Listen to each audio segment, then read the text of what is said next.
किसी ने बिहारी जी का रूप देखकर कहा, बड़ा सुंदर रूप है, जिसने दर्शन किया होगा उनको पता होगा। किसी ने बिहारी जी से कहा कि आते हैं जादू तुमको कमाल के, आते हैं जादू तुमको कमाल के, मुझको ही ले गए मुझसे निकाल के। स्वरूप ही ऐसा है कि एक बार देखो तो देखते रह जाओ। तो आज नरसिंह मेहता ने इच्छा जताई कि वृंदावन में रास बिहार का हमें दर्शन करना है। तो गोपी का रूप दिया शिव जी ने और कहा कि तुमको एक सेवा देनी है।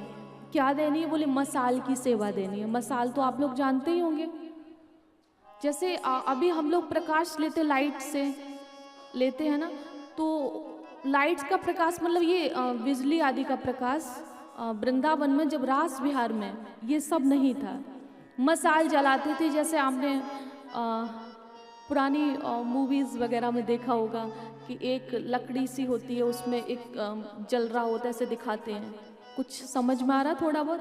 मैं कोशिश कर रही हूँ समझाने की।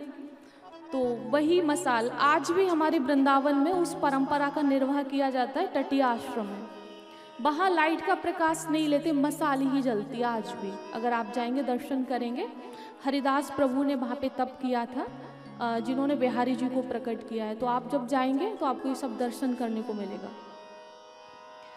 तो नरसिंह मेहता जा रहे हैं, शिव जी भी गए हैं और निधि वन में रास बिहार का दर्शन हो रहा है। और आज गोपी के रूप में नरसिंह जी मसाल की सेवा दे रहे हैं। अब जैसे कृष्ण भगवान ने तो पहचान लिया, वो तो सब कुछ जानते हैं। तो शिव जी से कहा कि आज ये नई गोपी कौन है, किसको लेकर आए हो? तो शिव जी ने बताया कि प्रभु आपका भक्ति ही है कोई, और मुसीबत का मारा है और आपका दर्शन करना चाहता था। तो मैं गोपी के रूप में लेके आया हूँ, क्योंकि पुरुष तो केवल आप ही हैं। ये सच मानिएगा, पुरुष तो केवल कृष्ण भगवान ही है, उनको महापुरुष कहा जाता है। वंदे महापुरुष ते चरणार बिंदम। ये जो यहाँ पर जेंडर्स बना लिए गए कि मतलब मेल फीमेल, यहाँ पर ये यहाँ के हिसाब से बना लिए गए हैं, लेकिन यहाँ पर स्त्री भी फीमेल है और पुरुष भी फीमेल है, क्योंकि आत्मा का कोई लिंग नहीं होता और सब में आत्मा ही है। समझ मारा? सभी में आत्मा है। अगर किसी को लग रहा है कि नहीं नहीं आत्मा नहीं है, भाई हम पुरुष हैं, तो किसी को बुरा ना लगे। जब हम आखिरी श्वास लेते हैं, आखिरी श्वास मतलब एक सोना होता है कि रात्रि में सोए सवेरे को जाग गए, और एक जब सोते हैं कि कभी हम जागते ही नहीं हैं। तो आपकी शरीर से क्या निकल गया जो आप जाग ही नहीं रहे हो? आंख तो है लेकिन खुल नहीं रही है, मुंह तो है लेकिन बोल नहीं रहा है, हाथ तो है लेकिन चल नहीं रहे हैं, परिवार रो रहा है, चिल्ला रहा है कि कुछ बोलो तो, जाने से पहले कुछ कहा तो होता, जो हम याद करते उसको जीवन में धारण करते। आप कुछ बोलो तो, लेकिन बोलते ही नहीं हो। तो क्या था आपके शरीर से जो निकल गया? वो आत्मा ही तो थी। तो आपके शरीर में भी वही आत्मा है, वही आत्मा हमारे शरीर में भी है। संसार में मेल फीमेल है, वहां नहीं है। वहां पर अगर आप स्त्री पुरुष यहाँ के हिसाब से जो भी हो, अच्छा करोगे स्वर्ग मिलेगा, बुरा करोगे तो नरक मिलेगा। वहां पर ये नहीं है कि ये लेडीज है तो इसके लिए थोड़ी माफी है, मतलब लेडीज फर्स्ट यहाँ है, वहां नहीं है। वहां फर्स्ट सेकंड नहीं है, जो करोगे वो भरोगे। तो मेरे कहने का मतलब है कि पुरुष तो भगवान ही है, बाकी तो इस संसार में सब, समझ जाइए, बार बार नहीं कहेंगे क्योंकि किसी को बुरा भी लग सकता है। तो आज जैसे ही शिव जी ने बताया, तो आज गोपी के रूप में नरसिंह के पास गए भगवान बिहारी जी और कहा कि मुझे शिव जी ने सब बताया है तुम्हारे विषय में, क्या चाहते हो तुम, कोई वरदान मांग लो। तो नरसिंह जी ने कहा कि मैं ये रास बिहार का दर्शन नित्य करना चाहता हूँ और यहाँ से जाना भी नहीं चाहता, बस इतना दे दीजिए। तो भगवान ने कहा कि ये संभव नहीं है, ये संभव नहीं है। हमारा दर्शन तो गोपी भाव में ही होगा, और मेरा दर्शन तो भले सबको हो जाए, लेकिन मेरे साथ श्री जी हैं, राधा जी हैं, जो इनका दर्शन सभी को संभव नहीं है। इसके लिए तो घोर तप करना पड़ता है। ये अहेतु की कृपा हुई है तुम पर, जो तुम्हें हमारी श्री राधा जी का दर्शन हुआ है, तो ये संभव नहीं है। तो नरसिंह जब चरणों में गिरे और कहा कि प्रभु मुझे आपसे प्रेम है, इस धाम से प्रेम है, आपकी लीला कथाओं से प्रेम हो गया है, शिव जी ने ऐसा वरदान दिया है और ये प्रेम ऐसा है कि मैं अब आपके दर्शन के बिना रह ही नहीं सकता और इस धाम को छोड़ के जाना भी नहीं चाहता हूँ। तब बिहारी जी ने उनसे कहा कि तुम जहाँ जिस स्थान पर रहोगे और मुझे जब जब तुम याद करोगे तो तुम्हें बांकी बिहारी के रूप में मैं दर्शन दूंगा। ये वरदान दिया। तब वहाँ से कहीं नरसिंह जाते हैं और फिर आगे की जो बहुत सारी कथाएं हैं उनकी वो आपने सुनी होंगी, भात वगैरह जो पहनाया है वो अलग अलग कथाएं हैं। मैंने एक छोटी सी कथा बताई और कहते हैं कि जो शिव जी का भक्त होता है वही कृष्ण भक्त होता है। शिव जी ऐसी कृपा करते हैं कि उसको अपने आराध्य का भक्त बना देते हैं। शिव जी ऐसी कृपा करते हैं। तो बोले बांके बिहारी लाल की, राधा रमण सरकार की, वृंदावन धाम की। तो आइए हम सभी प्रसंग में प्रवेश करते हैं, क्योंकि चैनल पे कथा होती है तो समय सीमा में भी बंधे होते हैं। तो आइए हम सभी श्रीमद् भागवत के महात्म का पहला श्लोक श्रवण करते हैं। सच्चिदानंद रूपाय विश्वोत्पत्त्यादि हेतवे तापत्रय विनाशाय श्रीकृष्णाय वयं नमः, श्रीकृष्णाय वयं नमः। भगवान का स्वरूप कैसा है? सत चित आनंद। सत कहते हैं कि जो अनादि है, अनंत है, जिसका किसी काल में विनाश नहीं होता। भगवान चतुश्लोकी के प्रथम श्लोक में कहते हैं अहमेवासमेवाग्रे नान्यदयत् सत सत्परं पश्चादहं यदेतच्च यो वसिष्येत सोऽस्म्यहम्। बड़ी गहनता से श्लोकार्थ समझिएगा। कहते हैं कि इस सृष्टि से पहले मैं था, जब ये संसार ही नहीं था, ब्रह्मांड ही नहीं था, उससे पहले मैं था। और जब जहां ये नहीं है, मान लो ये ब्रह्मांड नहीं है, ये संसार नहीं है, वहां भी मैं हूं। मुझसे पहले ना स्थूल था, ना सूक्ष्म था, ना इन दोनों का कारण अज्ञान, ये भी नहीं था। और भगवान कहते हैं कि जब ये ब्रह्मांड नहीं रहेगा, प्रलय जब हो जाती है, जब ये कुछ भी नहीं रहेगा, तो उस समय कौन बचेगा? यो वसिष्येत सोऽस्म्यहम्। कुछ नहीं बचेगा, लेकिन मैं बचूंगा, भगवान कहते हैं। ये भगवान का सत स्वरूप है, जो आज तक किसी ने देखा नहीं है। जब इस संसार में कोई रहता ही नहीं है, उस समय वो भगवान रहते हैं, वो सत स्वरूप रहता है। तो बताइए कौन उसका व्याख्यान कर सकता है? सोचिए, कौन बता सकता है? जब ये संसार बना ही नहीं था, उससे पहले भी वो रूप था, तो उसे कौन बता सकता है? तो इसलिए सत स्वरूप की व्याख्या करना मुश्किल है। हाँ, वही सत स्वरूप परमात्मा जब राम कृष्ण के रूप में आया तो रामचरितमानस का निर्माण हुआ, जिसकी कथा आप सुनते हैं। श्रीमद् भागवत का निर्माण हुआ, जिसकी कथा आप सुनते हैं। दूसरा भगवान का है चित स्वरूप, ज्ञाने स्वरूप, और तीसरा है आनंद स्वरूप, जो हमारे जीवन में खुशियां हैं, आनंद है। जैसे कोई पूछता भैया कैसे हो? बड़े आनंद में हैं। तो ये आनंद भगवान का स्वरूप है। कहते हैं कि जब संसार बनाया गया, हम जीवों को बनाया गया, तो जीवन में सब कुछ था, लेकिन क्या नहीं था? आनंद नहीं था। तो सभी जीव मिलकर जाते हैं। भगवान को कहा जाता है आनंद का सागर, करुणा का सागर, दया का सागर, कृपा का सागर, भगवान को कहा जाता है। तो उस आनंद के सागर के पास कुछ जीव जाते हैं। प्रभु सब कुछ दे दिया, धरती दी, प्रकृति दी, जल दिया, वायु दिया, आकाश दिया, सब कुछ है, लेकिन जीवन में आनंद नहीं है। तो भगवान ने उस आनंद के सागर से एक सीख ली और ऐसे करके डुबोई और हम सब के ऊपर छींटा सा मार दिया, ऐसे करके जो पड़ता है। वो परंपरा आज भी चल रही है, बिहारी जी मंदिर में जाएंगे तो छींटा ही मिलेगा। तो एक एक बूंद ही पड़ी सबके हिस्से में, तो उस बूंद से हम इतने आनंदित हैं। और सोचो अगर उस आनंद के सागर में कहीं डूबने का मौका मिल जाता है, कहीं उसमें सराबोर होने का मौका मिल जाता है, तो हम कितने आनंदित होते, कल्पना भी नहीं कर सकते। सोचिए।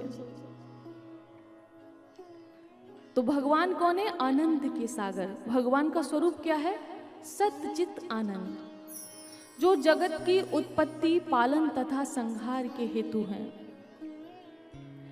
एक मैं निवेदन करूं, शायद मुझे करना चाहिए कि नहीं मुझे नहीं पता।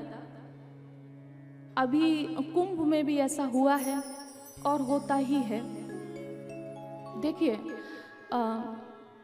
संसार में आए हैं तो जाना तो तय है, और जब भगवान आए तो भगवान भी कुछ वर्ष अपने कार्य पूरे करके वो भी गए हैं।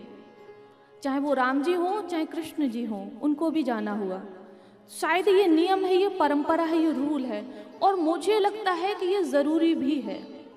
मुझे ये लगता है, अगर आप सोचो हम जाएंगे नहीं तो संसार में बनेंगे नहीं, और संसार में बन भी जाए हमारे घर में ही जगह नहीं होगी। सोचो, और इतना प्यार तो हमें लगता है कि है भी नहीं, आपस में रिश्तों में इतना प्यार भी नहीं है। अगर इतना प्यार हो तो वृद्धाश्रमों का निर्माण क्यों किया जा रहा है? सोचने वाली बात है, क्यों किया जा रहा है? तो अगर सोचो, वृद्धा आश्रमों का निर्माण इसलिए किया जाता है कि एक उम्र के बाद में घर में स्थान नहीं दिया जा रहा है। ये सबकी बात नहीं है, कुछ लोग ऐसा कर रहे हैं, ये सबके लिए नहीं है। अब ये कहेंगे ये बात अच्छी है कि बुरी है? बहुत गलत बात है कि जिन्होंने हमारे लिए घर दिया उन्हीं के लिए घर में जगह नहीं है। जिन्होंने हमें बना के तैयार किया, जिन्होंने हमें पढ़ाया लिखाया, हमारे पैरों पे खड़ा किया, उन्हीं के लिए घर में स्थान नहीं है। सोचो, अगर उनके लिए भगवान के पास भी स्थान ना हो तो वो कहाँ जाए? सोचिए। मैं हमेशा कहती हूँ कि दवाएं क्यों ज़्यादा बढ़ रही हैं, हॉस्पिटल ज़्यादा क्यों लोग बनाते जा रहे हैं, प्राइवेट भी हैं, क्यों बना रहे हैं? कि जब से बुजुर्गों का सम्मान घटने लगा है, वृद्धा आश्रमों की संख्या बढ़ने लगी है, जब से बुजुर्गों का सम्मान घटने लगा है, वृद्धा आश्रमों की संख्या बढ़ने लगी है, तब से लोगों की झोली में दुआएं कम, दवाएं ज्यादा बढ़ने लगी है। ये सबसे बड़ा कारण है कि हमारे छोटे छोटे जो बच्चे होते हैं, उनके सर पे बुजुर्गों का आशीर्वाद नहीं हो, साया नहीं है। जब तक बुजुर्ग परिवार में नहीं होंगे, उनको शिक्षा, उनको संस्कार कौन देगा? बताइए। उनके जीवन का आप ज्यादा शिक्षित हो सकते हैं, आप उनसे ज्यादा, आपको नॉलेज हो सकती है, लेकिन अनुभव नहीं होगा। अनुभव तो बुजुर्गों के पास ही है, और बुजुर्ग तो घर में है नहीं। तो कहां से संस्कार मिलेंगे, कहां से शिक्षा मिलेगी? मतलब संस्कार रूपी शिक्षा वो कहां से मिलेगी? तो मेरे कहने का मतलब है कि इस पे जो मैंने अर्थ किया, जगत की उत्पत्ति तथा संहार के, उत्पत्ति, पालन और संहार के हेतु हैं भगवान। क्योंकि भगवान जानते हैं कि 100 वर्षों में तो गुजारा नहीं है, और अगर 200-300 वर्ष और बढ़ा दिए तो फिर पता नहीं क्या होगा। तो इसलिए समय आने पर भगवान खुद ही अपने पास बुला लेते हैं, जो भेजते हैं वही अपने पास बुला लेते हैं। तो इसमें चिंतित होने की आवश्यकता नहीं है। अब जिसका जैसा विधान है, भागवत में लिखा है, एकादश में नहीं है, द्वितीय स्कंद में है, भागवत में लिखा हुआ है कि जिसको जैसे जाना है वो पहले से तय होता है। मान लो किसी की मृत्यु दुर्घटना से होती है, एक्सीडेंट से होती है, तो वो पहले से ही प्रारब्ध के अनुसार लिखा हुआ है कि इस जगह जन्म होगा और इस जगह मृत्यु होगी। और इसका सबसे बड़ा प्रमाण अगर आपको चाहिए तो राजा परीक्षित की कथा है। जब उनका जन्म हुआ था तो पहले से ही ये कह दिया गया था, जैसे नाल उच्छेदन से पहले, इस बात को बड़ी गहनता से समझिएगा। बच्चे का जब जन्म होता है और नाल उच्छेदन तक, मतलब नाल उच्छेदन नहीं हुआ है तो सूतक नहीं लगता है। तो उसी प्रकार राजा परीक्षित का जब जन्म हुआ था तो पहले ये परंपरा थी कि ब्राह्मणों को, ज्योतिषाचार्यों को और भी जो हमारी सेवा आदि करते उन सबको बुलाया जाता था और यथाशक्ति दान पुण्य मतलब दान किया जाता था उनको। तो राजा परीक्षित का जब जन्म हुआ तो उस समय युधिष्ठिर जी ने, अभिमन्यु तो पहले से नहीं थी, हम सभी जानते हैं, अभिमन्यु का ही बेटा था, जन्म हुआ तो नाल उच्छेदन से पहले ब्राह्मणों को बुलाया, ज्योतिषाचार्यों को बुलाया और जितने भी जो सेवक आदि थे और राज्य के जितने भी लोग थे उन सबको बुलाया था और सबको दान दिया गया। और फिर हाथ जोड़ के युधिष्ठिर जी ने पूछा ब्राह्मणों से जो मर्मज्ञ थे वेदों के, ज्योतिषाचार्यों से पूछा जो ज्योतिष ज्ञान के मर्मज्ञ थे कि इस बालक का भविष्य क्या होगा। तो उन्होंने कहा कि ये बालक सत्यवादी होगा, शरणागत की रक्षा करेगा, तुम्हारी जो कुल की परंपराएं हैं उन सब का निर्वाह करेगा, बस एक ही गड़बड़ है। बोले क्या महाराज? बोले इसकी मृत्यु सर्प के डसने से होगी। तच्चकाद आत्मनो मृत्युम द्विजपुत्रो पसर्जितात, ये प्रमाण है भागवत में।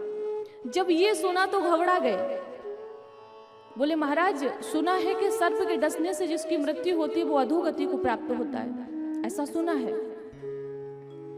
तो अगर इस बालक को अधोगति हुई तो हमारा तो फिर इस कुल में जन्म लेना ही बेकार है, क्योंकि हमारा जो कुल है जिसकी रक्षा कृष्ण भगवान ने की है और उसी कुल का बालक अगर सर्प के डसने से मृत्यु को प्राप्त होगा तो हमें तो धिक्कार है।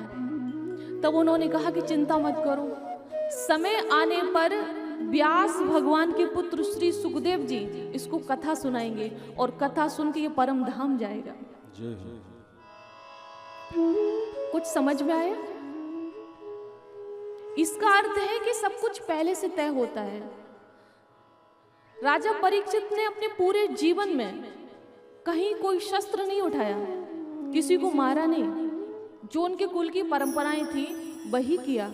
लेकिन एक दिन ऐसा आया कि वो शिकार के लिए जाते हैं, शिकार के लिए, जो कभी शिकार नहीं, एकदा अर्थात वो एक ही बार गए हुए हैं, शिकार के लिए गए और वन में भटक जाते, प्यास लगती है, भूख लगती है, वापस आते हैं और एक शमीक ऋषि के गले में मरा हुआ सर्प डाल देते हैं। उनकी कुटिया में प्रवेश करते हैं और कहते हैं कि मुझे प्यास लगी है, भूख लगी है, थोड़ा जल मिलेगा। अब वो समाधि में थे, अपनी आत्मा को परमात्मा में स्थित किए थे, तो इनको लगा कि ये मेरा अपमान कर रहे हैं, तो अपमान इनको लगा, इस वजह से इन्होंने सर्प लिया, वही बुद्धि बनने लगी, सर्प लिया और उनके गले में डाल दिया। और जब उनकी बेटा श्रृंगी ऋषि ने देखा तो श्राप दे दिया, इत लंघित मर्यादम तक्षका सप्तमेहनि, कहा कि हे राजा परीक्षित, किसी के द्वारा पता चला कि ये कार्य राजा परीक्षित ने किया है, तो बोले हे राजा परीक्षित तुमने मेरे पिता का अपमान किया है, तुम राजा होकर तुम्हें इतना भी ज्ञान नहीं है कि संत महापुरुषों का सम्मान कैसे किया जाता है, तुमको तो माल्य अर्पण करनी चाहिए थी। वो अपनी आत्मा को परमात्मा में लीन करके तपस्या कर रहे थे, भगवान का ध्यान कर रहे थे और आपने उनका अपमान कर दिया। जाओ, आपको श्राप देते हैं कि आज के 7वें दिन तच्चक सर्प के डसने से तुम्हारी मौत हो जाएगी। सारा विधान बन गया। ये कथा आज की नहीं थी, मैंने आपको सिर्फ समझाने के लिए बोली है, सारा विधान बन गया। और इधर इनको खबर मिली गौरमुख ब्राह्मण के द्वारा और उसी समय ये अपना घर परिवार सब कुछ छोड़ के कहाँ जाते हैं? गंगा के किनारे शुक्रताल। यहाँ पर यही बात सबसे ज्यादा समझने योग्य है। 7 दिन में हमारा जन्म भी है और हमारी मृत्यु भी है, यही 7 दिन है, 8वां कोई दिन नहीं है। अब ये समझने वाली बात यह है कि इन्हीं 7 दिनों में हमें मुक्ति का विधान करना है। देखिए, इस धाम पर ऐसा कुछ आप लोगों को नहीं बोल रही हूँ, आप लोग सभी कथा सुन रहे हो तो मुक्ति के लिए ही सुन रहे हो, लेकिन चैनल के माध्यम से देश भर में, विश्व भर में लोग सुनते हैं और हर तरीके के लोग होते हैं, तो इसलिए समझना बहुत जरूरी है। देखिए, हम मानव बनकर अगर मानवों वाले काम नहीं करेंगे तो भगवान को हाथ काट के यहाँ पर पैर बनाने में टाइम नहीं लगता है, आकार बदलने में टाइम नहीं लगता है। इंसान से जानवर भी बना सकते हैं, जानवर में कोई और नहीं है, हम ही आप हैं। तो मानव में अगर मानवता नहीं, ईशाम न विद्या न तपो न दानम न ज्ञानम न शीलम न गुणो न धर्म ते मृत्यु लोके भूविभार भूता मनुष्य रूपेण मृगाश्चरन्ति, कि न दान है न तप है ईशाम न विद्या न तपो न दानम न ज्ञानम न शीलम न गुणो न धर्म। कोई गुण भी नहीं है, कोई धर्म भी नहीं है, दया का भाव भी नहीं है, अध्यात्म ज्ञान भी नहीं है। हमें कैसे किसी का सम्मान करना चाहिए, बड़ों को कितना अपने हृदय में उनके प्रति सम्मान रखना चाहिए, अगर ये भी नहीं है तो भगवान कहते भगवान कहते महापुरुष कहते मनुष्य रूपेण मृगाश चरंती। मनुष्य का रूप तो है लेकिन मृगाश चरंती। मैं इसलिए बार बार बोल रही हूँ, आप भी अर्थ को समझ जाएंगे। मृगाश चरंती, मनुष्य रूपेण, पशु के समान है। और एक निवेदन मैंने बहुत बार किया है, आहार निद्रा भय मैथुनम च। मानव में और पशु में 4 चीजें समान हैं, आहार, निद्रा, भय मैथुनम च। हम भी भोजन करते हैं, वो भी करते हैं। हम भी सोते हैं और वो भी सोते हैं। आपके भी बच्चे हैं, उनके भी बच्चे होते हैं।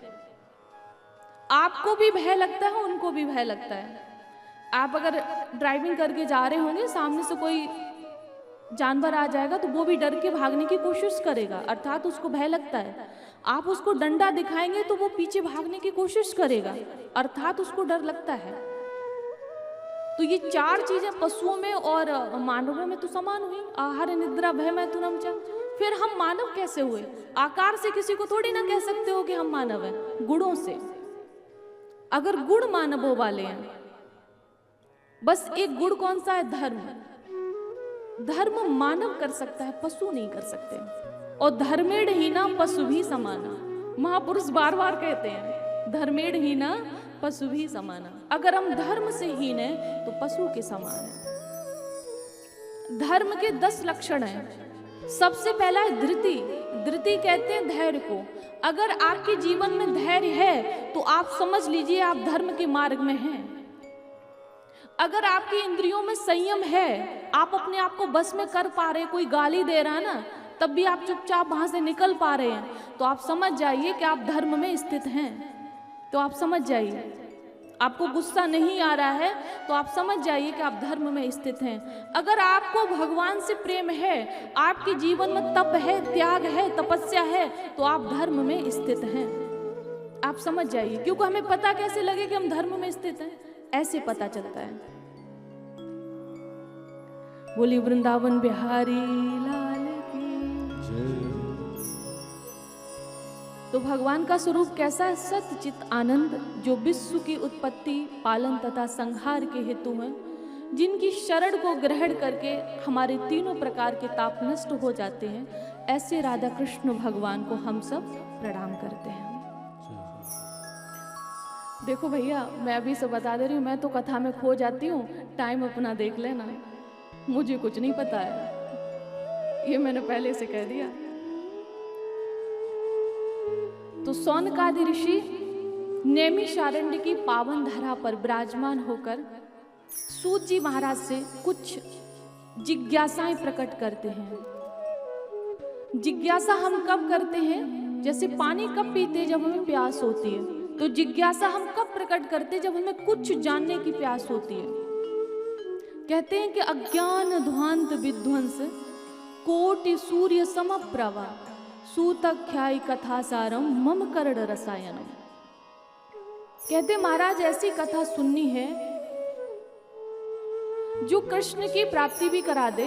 कृष्ण प्राप्ति कर्म शाश्वत, जो कृष्ण की प्राप्ति भी करा दे और कानों के माध्यम से हमारे हृदय को रसायन प्रदान करे। सार गर्भित कथा सुनाइए, कथाओं का सार सुनाइए। सभी लोग कहते हैं कि वैष्णव लोग जो होते हैं वो माया से, मोह से कैसे निवारण पाते हैं, इसका कोई उपाय बताइए। भक्ति ज्ञान विरागाप्तो विवेको वर्धते महान माया मोह निरासश्च वैष्णवै क्रियते कथा। क्यों? बोले इस संसार में दान पुण्य धर्म हो रहा है, ऐसी बात नहीं है, लेकिन ये घोरे कलऊ प्रायो जीवश्चासुरताम गता। लोग क्लेश करते हैं, झगड़े करते हैं, आसुरी प्रवृत्ति को प्राप्त हो गए हैं, तो इनके उद्धार का कोई उपाय बताइए। ये जिज्ञासाएं प्रकट की। सूजी महाराज ने कहा कि ये सारी जिज्ञासाएं हमसे ही क्यों? तब उन्होंने बड़ी सुंदर बात कही, चिंता मणिरे लोक सुखम सुरद्रु स्वर्ग संपदम प्रयच्छति गुरु प्रीतो वैकुंठम योगी दुर्लभम वैकुंठम योगी दुर्लभम। कि ये मैं जानता हूं कि चिंता मणि लौकिक सुख दे सकती है, अच्छा धन, अच्छी गाड़ी दे सकती है, अच्छा धन दे सकती है, अच्छा घर दे सकती है। चिंता मणिर लोक सुखम, लौकिक सुख दे सकती है। सुरद्रु स्वर्ग संपदम, कल्प वृक्ष स्वर्ग की संपत्ति दे सकता है। अगर कल्प वृक्ष हमें मिल जाए, हम कोई कामना करें, तो हो सकता है कि हम देवराज इंद्र के पद पे बैठ जाएं, उनको हटा दें, हो सकता है। लेकिन इससे मानव का कल्याण नहीं होगा।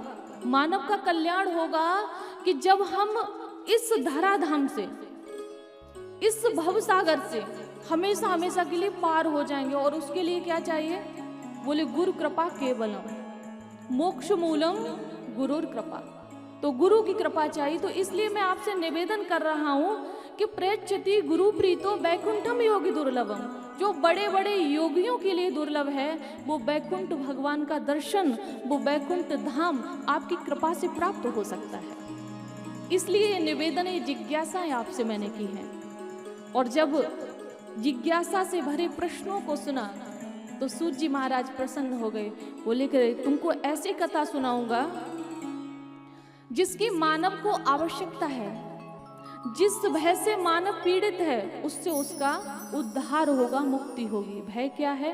बोले मृत्यु का भय। कालब ब्याल मुखग्रास त्रास निर्णास है तवे। तो इससे पार ले जाने के लिए कौन है? सहायक कौन होगा? बोले श्रीमद् भागवतम शास्त्रम कलौ कीरेण भासितम।